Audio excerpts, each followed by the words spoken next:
Hey, Emily. I was wondering if you wanted to hang out with me this weekend. I found a really cool restaurant, and I'd love it if you and I could go check it out. What are you talking about, Carla? We have our high school reunion this weekend, remember? Did you forget about that or something? Wait a second. You mean to tell me that you were really going to that loser convention? Loser convention? What do you mean by that? Come on now, Emily. You have to know that people like us are cut above the other normies we went to school with. We've already achieved more in our lives than any of them probably will for decades to come. So I think we're better off skipping the reunion and doing something fun.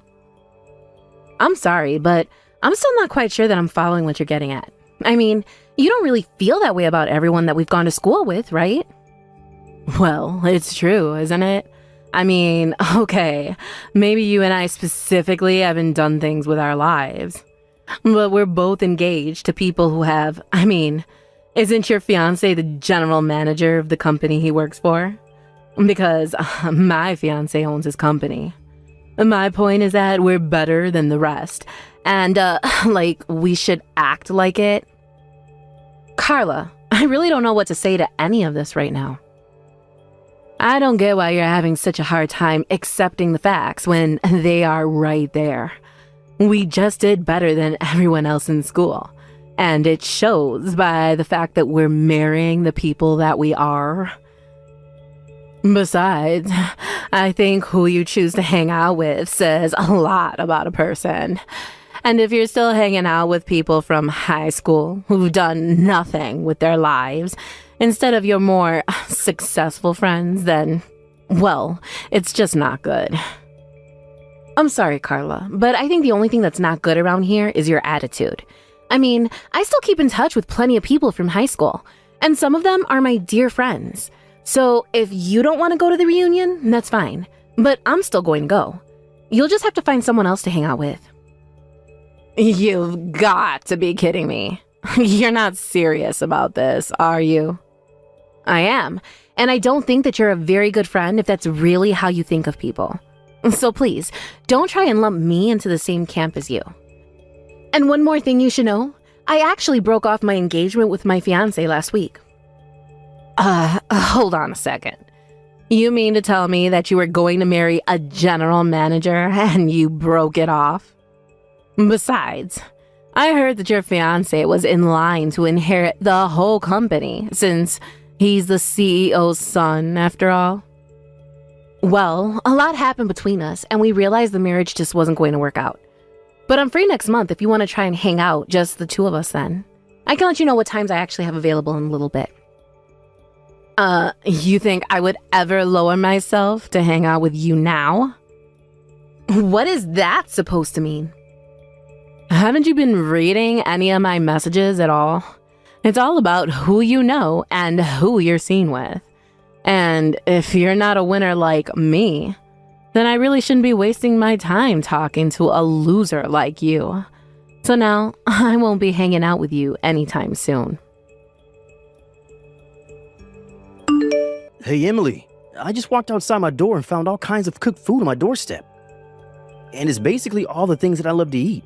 Even some of my favorite snacks are in here too. Did you leave all this here for me? Wow, you found all that a lot faster than I thought you were going to. But yes, I was a bit worried about you, so I went out and got you some treats. Wait, what? What do you mean? Why were you worried? Well, you're always talking about how busy you are with work and how you barely even have time to eat. So I just thought I'd be nice and bring some food straight to you. But I don't get it. We broke up, right? We even called off our engagement, so I don't understand. Especially after the reason why we had to break things off was so ridiculous. I'm surprised you still want anything to do with me. Hey, it's not like I don't get why we wouldn't have worked out. You started a company with your friend and it all went belly up. You were the one who told me that you just couldn't marry me like that. So in a way, you kind of did it all to yourself. But what other choice did I have but to call it off? I wanted to give you the world. I was planning a huge wedding for us, but then my friend screwed up our big project and our whole company fell apart. And after that, we lost all of our contracts. And on top of all of that, my friend took the rest of our funds and ran off, leaving the company on the verge of having to declare bankruptcy. Yes, Barry, I know. You've told me the story at least 1,000 times. But what I'm surprised about is that you haven't gone to your parents begging for help. You told me that you didn't want them to keep bailing you out and that this was something you wanted to try on your own. Well, I don't know what else to say. I guess I'm just a bit of a prideful guy sometimes. But either way, I can't believe that our 5 years together had to end that way. I came into your life, made a big mess, and I had to pull out like the loser that I am. I'm just so sorry that I've probably ruined your life too. Barry, no offense, but I'm not the kind of person to let a breakup ruin my life. I am sad that things went the way they did, but not even you have the power to ruin my life with your presence or lack thereof. What do you mean by that? I mean, that I don't care that we're not engaged anymore. But it doesn't mean that I don't care about you. You're still important to me, and I want to try and remain friends. After all, I think it's great how even after being betrayed by your friend, you're still trying to pursue your goals. That's why I felt like I just had to bring you something to eat. I mean, you've been working so hard. And knowing you would probably work all night without taking a bite before you even realized it was morning. So at least eat something before you finally go to bed. Otherwise, you're just going to be good to no one. Thank you so much, Emily. I don't know what else to say, except that I still feel like I don't deserve this from you. Well, I say you are, and that should be good enough. But anyways, have you still not been able to get a hold of your friend? I mean, what do you think he's going to do with the money he took? I don't know because I still haven't heard from him. Although, I wouldn't be surprised if he just kept his phone on mute or even changed his number at this point. I even think that he might have moved away, but it's not like I can put out an APB or something. Especially not with a name like Jack Smith. Wait a second. Jack Smith? You know, now that you say that, I think I have a friend actually engaged to a Jack Smith. Oh, really? I wonder if it's the same person. That would really be some odds there. But you never know with these things. Well, how about I send you a picture of them? That way, if you ever find out that they're the same person, just let me know. Okay, sounds good to me. Anyways, good luck with the rest of your work. And you better eat something or else. Got it?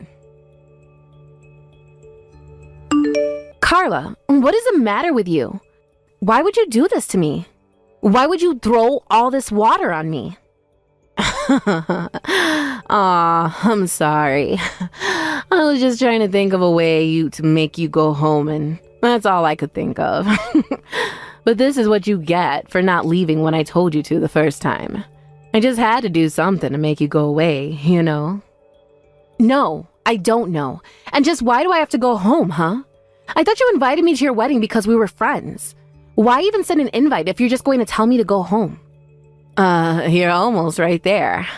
I almost saw you as a friend, but then you revealed to me that you were nothing but a loser. When I heard about how you broke off your engagement, I instantly started to regret inviting you here. And so, when I saw you arrive this morning, I knew that I had to do something. You could have just told me before I got there that you didn't want me to come. You didn't have to dump a bucket of water on me like some kind of middle school prank. I have had enough out of you. We're not friends, got it? I wouldn't want to be friends with some poor nobody like you anyways. I mean, you were so close to marrying so rich, and then you screwed it all up. You really think I'm poor? Is that what this is about? Well, of course you are.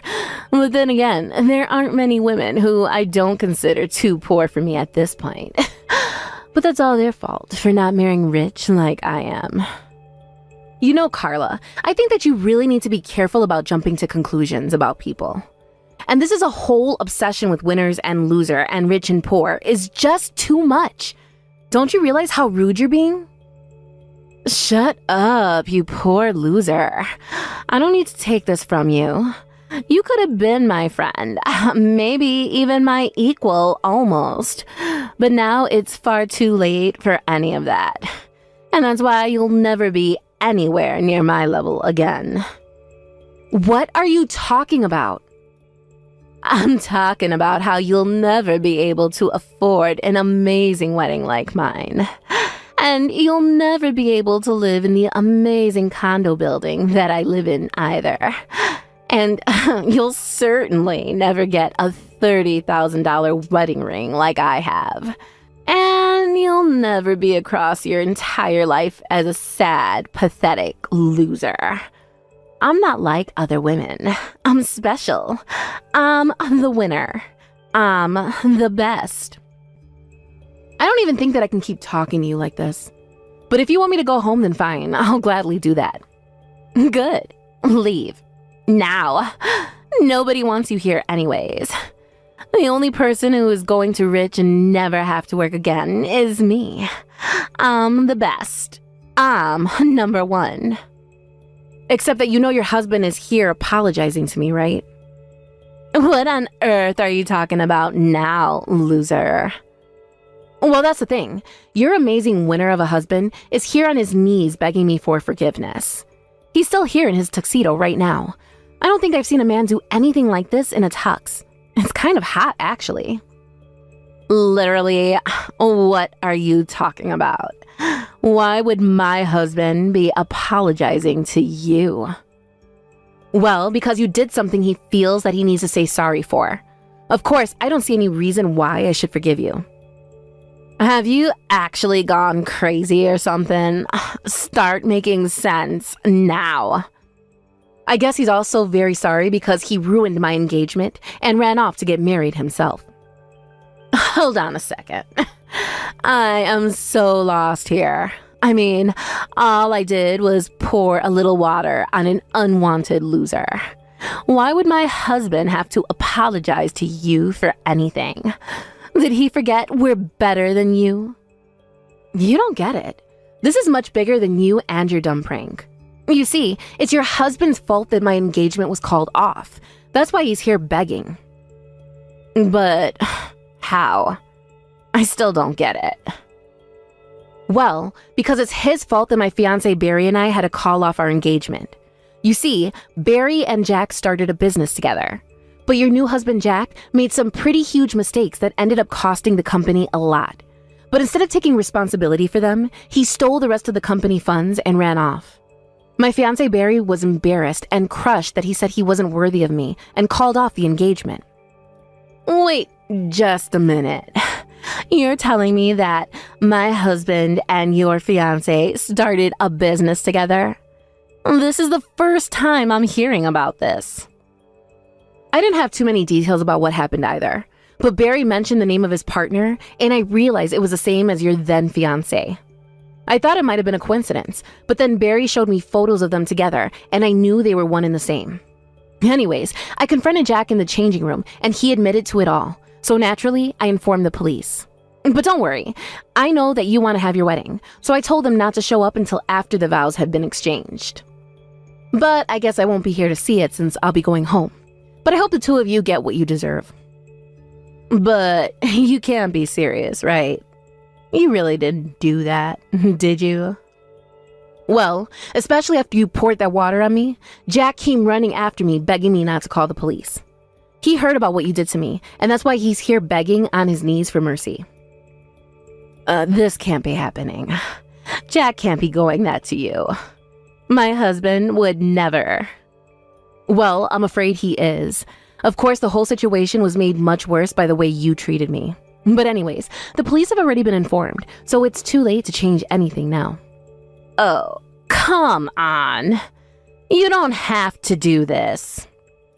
I would be less concerned about that and more worried about wrapping up your wedding before the police get there. Emily, thank you so much. I can't believe you managed to track Jack down. You don't know how much worrying you just saved me. Well, it really all was quite lucky, if I'm being honest. But anyways, I'm just glad that we could find him. Anyways, what about you? How are you doing? Are you eating like I told you to? Yeah, don't worry. I've been eating out of that care package that you sent me, and I feel like a new man now. Some other good news. I feel like I might be able to restart my company. Really? You think you can turn things around?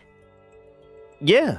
I know that I've basically lost all of my clients, but now that Exodus has stopped and I'm left with the ones that really believe in me. Not only that, but they understood my situation and said that they would recommend my business to associates here. And I've already started getting calls from new people wanting to work with me. So now I think I have enough funding to keep my project going. Barry, that's incredible. Congratulations on that. That's so amazing.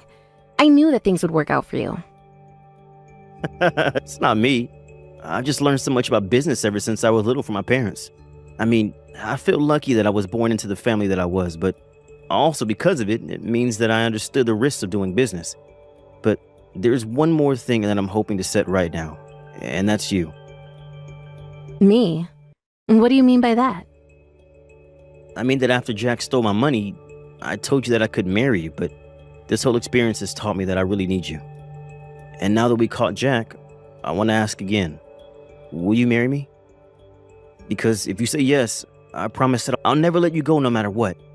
I swear I'll do everything in my power to make you happy. Oh, Barry, I want to say yes, but I know you and your business too well. How about you focus on your company first? I know that things are looking good now, but you need to make sure that they stay that way. After you've done that, then we can talk. You're right. Better to make sure we do this right this time. Thank you so much for understanding, Emily. Emily, this is all your fault. The police just took Jack away. I had no idea that he had done such shady things in the past. From what I heard, Barry wasn't even the first person that Jack had done this to. Apparently, he had a pattern of scamming people out of their money like that. But no one had ever managed to catch him until now. Well, I want you to know, that I divorced him. Jack is no longer my husband. Oh no, you mean the marriage wasn't going to work out? And here I was thinking that you married the perfect man. I thought so too. But he wasn't a winner like me at all. He was just a loser scammer who would have done the same thing to me. But I guess that means if you don't have a husband like Jack, that makes you a loser just like the rest of us, no? Especially after he was arrested just days after you two were married. But I guess that's what you get for always looking down on others because of who you were marrying. How dare you talk to me like that? I thought we were friends. Why are you being so mean to me? Is that supposed to be a joke or something? You insulted me the moment you found out I wasn't going to marry rich like you. Then you invite me to your wedding only to humiliate me in front of everyone and then try and kick me out. And you know, I would have reported you to the police for what you did as well. That's still a form of violence. You mean that you would have called the cops on me too, just for a little prank with water? I can still do it if you want to join your husband in jail. No, please, don't do that. I don't want to go to jail. I wouldn't last a day there. Well, if you don't, then maybe you should check your ego and please just never ever talk to me again. After that, Jack was arrested for his various frauds and eventually sentenced to jail for them. I heard that Carla was brought in as a suspect, but that she was cleared of charges when the police realized she knew nothing. Apparently, while he was in jail, Jack was refusing to sign the divorce papers. Carla was so nervous that he was plotting something with her bank account, so she withdrew all of her money and moved to a new state. Except that every time someone from her past would find her, she was so nervous about being found by Jack, even though he was in jail, that she would pick up everything and move again. As for Barry and I, it took some time, but Barry's company eventually took off into the success that we always knew it would be. The day he took the company public was the day that he proposed to me. I said yes, and we're set to be married next month. But us being married didn't mean that I flipped like Carla into some elitist monster. I still hung out with old friends from high school, and we all gossiped about Carla's situation. In fact, despite being married, very little has changed for me. I'm just glad that everything about the situation appears to have wrapped out quite neatly. Of course, it helps that Barry now has someone like me by his side to help vet potential business partners, and I plan on keeping it that way. Thank you for watching till the end. If you felt good about this video, like the video. If you didn't like it, let me know why in the comments. Subscribe too. Your likes and subs lead to our motivation. We have so many videos on our channel as well, so go ahead and take a look. See you in the next video.